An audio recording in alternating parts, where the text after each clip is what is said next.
ayan, tuloy tayo mga buddy. Dito tayo next time sa P-Dirt. At dito mga buddy is YKC pa rin. Mga Gruma balls. Ito show grade 2. Ganda. Ito din show grade. Oh, see that? Delta. Ito Gruma ball. Ito mga anak ng show grade. HB white. Ito pastel. Ayan, mga pastel. Itong dalawang tank is nabenta na yung laman. Ito Gruma ball pastel. Ayan, mga pastel na to mga buddy. Ayan, mga bagong angat to. Ito nabenta na. Ito mga pastel, ito nabenta na din. Dami ng mga vacant na slot. Ayan, mga pastel. Pastilan. Ribbon. HB pastel. Ayan o. Ribbon. Ayan, ito din. Raffle natin yan mga buddy. Ribbon. Kita nyo gaano ka solid. Ito sa inyo. Ano? Solid ng body size. Galit na galit yung dorsal. Ito pang pair. Ribbon. Show quality mga buddy. Show grade. Ito female delta. Ito non-ribbon. Ito.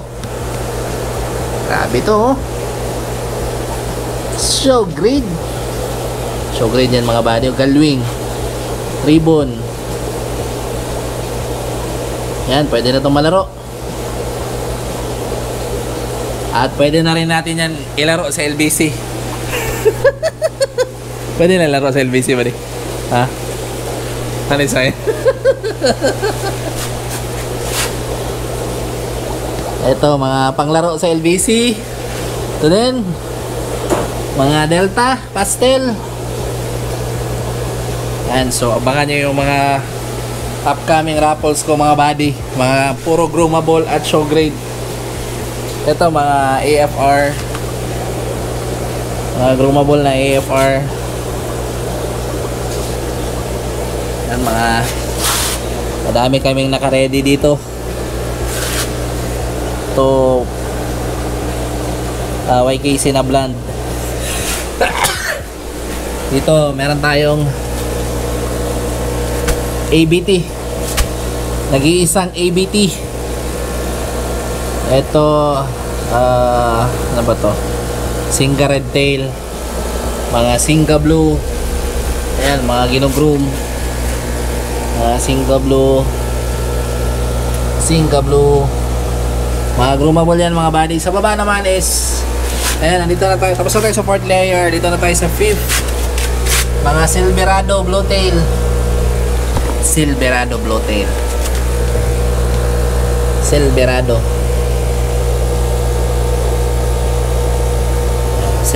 blowtail. Kung gusto nyo maglaro ng AOC, yan ang pinakamaganda mga buddy kasi delta. Andun yung itsura niya ng pagka-Singa blue. Pero yung nga, Silverado nga lang yung body niya. So pwede siya sa AOC mga buddy. AOC.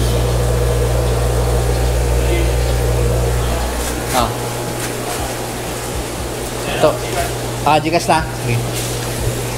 Bumili natin si buddy ng 2B Fakes.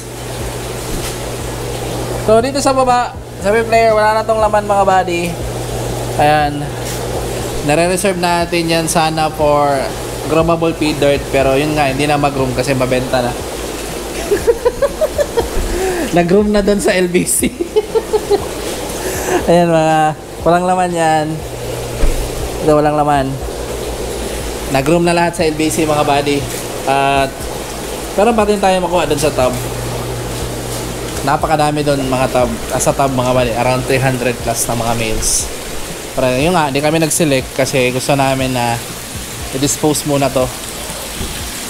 Yan o. Daming pea-dirt. Pea-dirt. Diba? Tapos, punta tayo dun sa harap. Ito, pakita ko muna sa inyo. Dito na side is, meron tayong rack dito mga body na kasya. Yung 12 by 8. So, tig-8 tanks yan mga body. So, 8, 16, 24 tanks. Yung pwede ilagay dito mga body. At, since maganda nga yung sunlight dito mga body, dito tayo mag-groom ng mga pea-dirt na ipanglalaro natin sa show. Yan, once malagay dyan, hindi natin pwede ibenta. Gusto ko maglaro ng pea-dirt sa show. Pero sa ngayon kasi wala pa tayong tank, hindi pa dumating yung in-order natin na tank. 24 pieces ng mga male pea-dirt. Panglaro natin sa show. Hindi natin pwede ibenta ng groomable. Kung meron mang magkagusto na bumili ng show grade, baka show grade natin yan i-dispose mga body.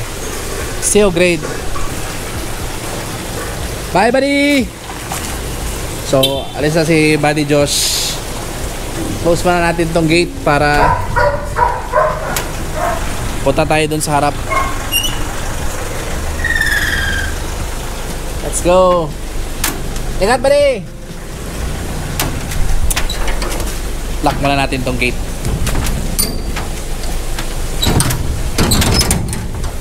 Susunod, magpa-automatic close ng gate na tayo mga buddy. Ang bigat. Tara, punta tayo sa harap. Let's go. Cut muna natin para hindi masyadong mahaba yung video. See ya. Dito tayo mga buddy. Pakita ko yung setup sa inyo. Parang tayong LP100 dito. Ayan, may canister. Yan, dumadaan papunta dito sa mga plangganas natin. At dito nasa 60 plus yung planggana natin dito. Dali muna natin itong mga dahon. Meron tayo dito mga albino koi na non-ribbon. Albino koi non-ribbon. At meron ding ribbon. Ayan, mga ribbon. Oh, diba? Ito mga fry ng albino koi natin. Meron tayong mga fry dito. Non-ribbon. Oy! Kaya dito ng ang tawag nito, talisay leaves, pero wala nang dahon kasi nangangamoy kasi siya mga buddy pag meron pa yung dahon. Ito mga fry ng top sword na YKC. Ayun, dami pa rin, no? Ito yung bago nating kinuha kay Buddy John Rod ng Team Lang 150, Team 150. Yung mga short body natin na Dumbo Air Gapi Koi. Yan o, Dumbo Air Project X. Ito yung grabe ka cute, diba? Ang cute. Dami sila mga body. Isang aquarium yung pinakuha sa atin. Yan, mga Dumbo Air Gapi Koi short body. Ito mga pea-dirt. Ito naman mga albino Gapi Koi ribbon tsaka non-ribbon.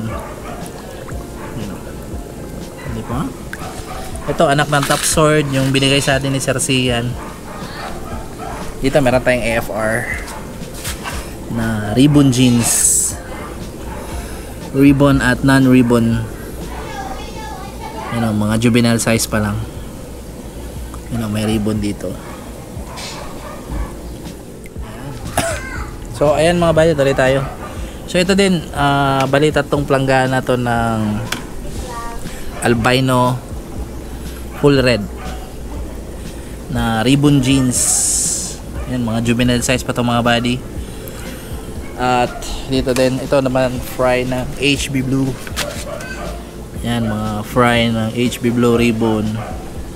Ayan, ito yung sinabi ko kanina na nag-drop. Around 60 plus to 70 yata tong drop niya. Madami-dami din mga body. Ito wala pang laman.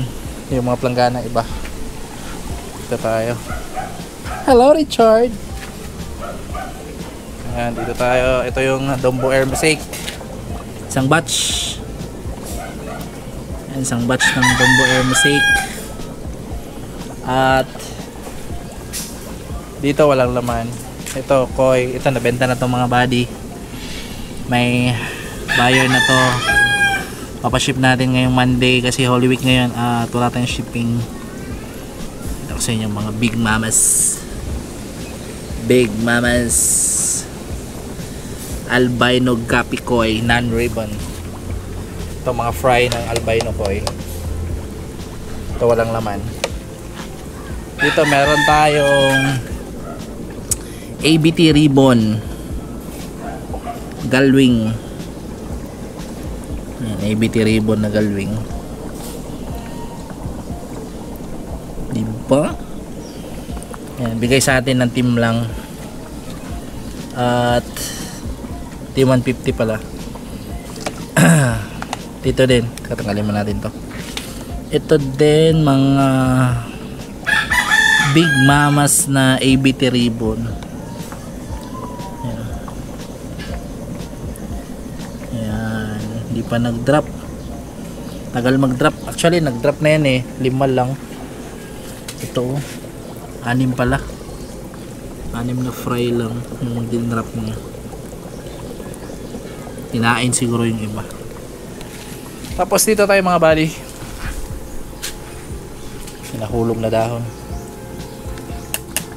Ayan, mga dahon. Dito mga female ng P-Dirt. Yung pang pair natin sa mga groomable na pinaraffle natin. So andito ang dami. Ayan, oh. Dami dito.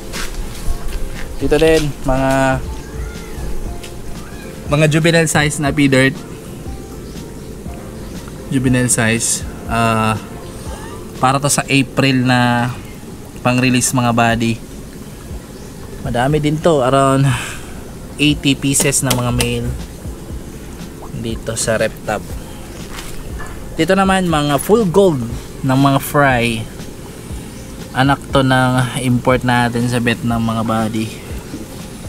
At malalaki na sila konti. Pero hindi pa natin to pwede i-release kasi maghahanap pa tayo ng panibagong breeder. Diba? Dito walang laman. Ayan, walang laman to. Kuha na natin yung dahon. Ito mga P-Dirt na mga fry. Madami din to mga buddy. P-Dirt fry. Ayan, mga 1 week old. Ay hindi pala, magto 2 weeks. Ito walang laman. Dito yung mga beta natin ng mga breeders, mga giant. Grabe ka fertile no. Fertile na, pwede na i-breed. Giant yan. Dito yung mga fry ng beta natin, around 700 pieces. Dito sa RepTab. Hindi pa masali yung fry. Hindi na natin yung dahon. Daming dahon. Kasi may nakatago kasi dyan minsan ng mga fry. Kaya ingat tayo sa pagkuha ng mga dahon. Baka masali yung mga fry. Dami nito. Ayan. So hanggang dito na lang yung video. Tapos na. Di pa masyadong maraming isda dito mga buddy. Kasi yung nga bago pa lang tayo nag-breed. Yung January pa lang. Nga pa lang tayo ngayon March going April.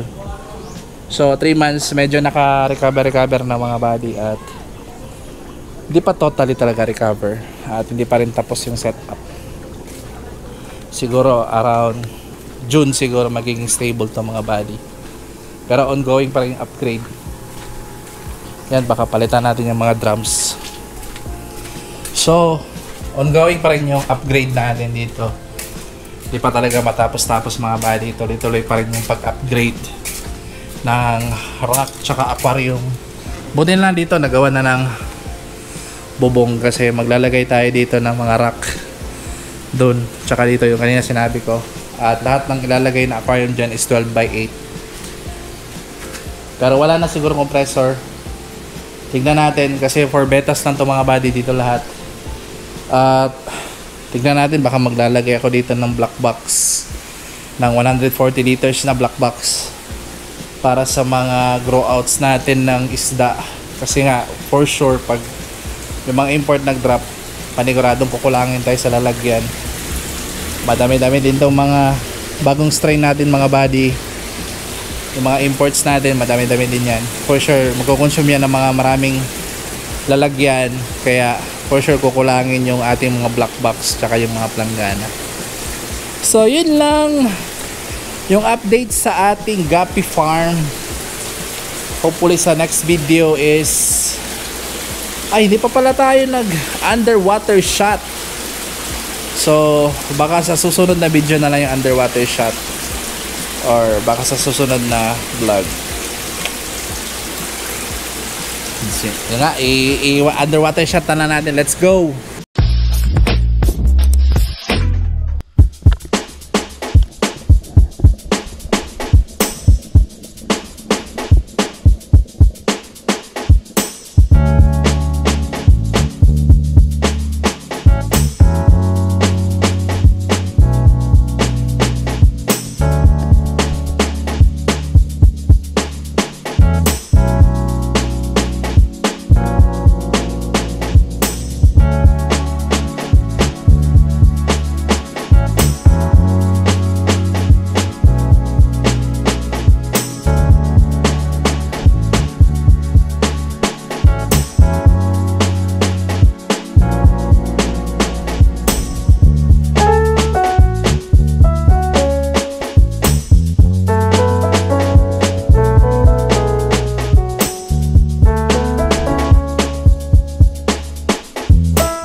Fish out.